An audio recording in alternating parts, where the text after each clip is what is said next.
Hey friends, full reactions in the link in the description below, so pause, leave a like, really helps the channel, subscribe, and come back after you watch the reaction for the discussion. Give you some time to do that. Review and commentary starting in 5, 4, 3, 2, 1, let's go. Ryukyu squad crashing down from the surface, and I have to imagine that they had some sort of intel on where Overhaul and Night Eye and Deku were, where the fight is going on, because it seems like too big of a coincidence that they just happened to crash right here when the underground is a complete maze. But upon arriving, everybody down there is in real serious trouble. Night Eye, I mean, his injuries look worse and more serious than Best Jeanist's were in Camino Ward. I mean, his arm got completely pierced through, and that stomach injury looks worse than Best Jeanist, to be honest. Um, but yeah, he said he saw no good options in his foresight. Aries gonna be taken away, and Deku dies. But the splash of blood we saw in his vision, we already saw this episode with Deku, and he's still fine. We're not fine. So I don't know. I mean, Deku isn't gonna die. He's the main character of the show. They wouldn't do that unless it's the series finale or something. Though I am happier. I am personally hoping for a happier ending than that. So it could mean that Night Eye's visions can be wrong, which gives us hope for All Might surviving, not dying this year or the next. But also, it might open up the possibility that Night Eye survives this too, even though it seems highly unlikely. I won't discount the possibility, but I do think he's 100% done. And it's really sad. He never got to reconnect with All Might. Everything he did was out of love and admiration for the hero he admired most. And, I mean, we were never really given a chance to fall in love with his character, but we understand him on some level because he wanted what was best for the world. I completely saw why he thought Mirio should become the next symbol of peace. And if he does die, I hope he at least lives to see that the mission was successful, that Eri is saved. But that's another thing. Eri's gonna blame herself for his death, and I don't. That's just another burden on her, which I don't want. Um, and one of the last things, if this is Night Eye's final moments, one of the last things he learns is that Mirio, his protege, lost his quirk permanently. I mean, his dream for the world is just taken away right before he's impaled, and I feel bad for him.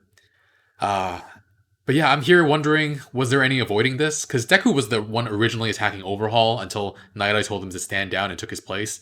And I'm guessing if Night Eye, like, I'm questioning how his quirk works a little bit, because if Night Eye saw Deku would be killed, then as a hero, he would do everything in his power to stop him, and thus taking his place, which would mean that his foresight would have never shown him the vision of Deku dying in the first place. And it's I guess my point is his foresight accounted for every possible outcome, taking it into account his own heroism, and showed him a future where his vision ends instead of showing him what could happen and how he could intervene. It just shows what is going to happen after taking his own actions into account. But yeah, he couldn't see a future with Eri escaping, could only see Deku dying. So hopefully One for All is more powerful than foresight, I'll say that much. But yeah, back at the start of the fight, Deku was going after Overhaul, and Aizawa was able to cancel Overhaul's quirk, but was eventually taken in by Chrono, captured. Um, he mentioned before that his quirk doesn't attack quirks directly like Ares, but they still have an interest in anything remotely quirk canceling. So I hope we can get him back at some point. I know Class 1A will be completely crestfallen if Aizawa, their teacher, their homeroom teacher, is gone. And then Overhaul freaking human transmutations himself and the confession quirk guy, healing his own wounds and becoming this new monstrous thing. Overhaul is such a broken quirk. And I mean, we haven't even seen him use a quirk boosting drug, so he's already that powerful at just base level, which is ridiculous. But yeah, Deku jumps back in the fray after Night Eye is impaled and pushes himself to 20%. 20% of One for All's power, of All Might's power, and even that wasn't enough. I mean, his body was creaking, and Deku's still too inexperienced for battle. The lesson he learned from Kachan about his attack being too straightforward, Kachan said it was harder for him when he mixed in punches. Deku hasn't had enough time to work on a fighting style that isn't so easily readable. He hasn't had the experience with a quirk.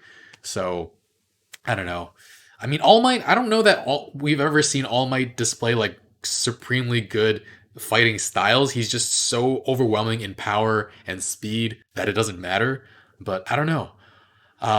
But yeah, then the show is breaking my heart with Mirio still trying so hard to bring Eri to safety, and she goes along with him, but like so slowly until Overhaul uses the confession guy's mouth in the palm of his hand to call her back. He's the worst, just the worst, but so powerful. Even with the arrival of Ryukyu, Froppy, and Uraraka, I don't know that if it changes the tides all that much. Was Nejiro with them? I didn't see her, but I'm guessing she was because um, they were all together. But she's floating. She might be still floating up in the surface. But yeah, I don't know if their arrival changes the tides all that much because Ryukyu is powerful, but her quirk well suited to fighting Overhaul? Because Overhaul just needs to touch you and you're done, right? And she's huge, so it's almost like there are more people to worry about now. So I don't know. I'm not feeling too great after this episode. Hopefully things take a turn for the better next time. But there's gonna have to be some drastic changes, or else we're gonna be in some serious trouble. Because who can even stand up to Overhaul at this point? I don't know. But gonna give this episode a 9.0. Sad that Naida is down. Sad that Mirio is down. I mean, Deku just doesn't have the power or speed or the fighting techniques to take down Overhaul either, so I don't know how this is going to get resolved. But yeah, I'm excited to see how this continues. Uh, Full reactions available to everybody, but we are 1 week ahead over on Patreon at the early reaction tier and 3 weeks ahead at the full reaction tier, so check that out in the link in the description below. Thanks for watching, leave a like, really helps the channel, and I'll see you guys next time. Bye, friends.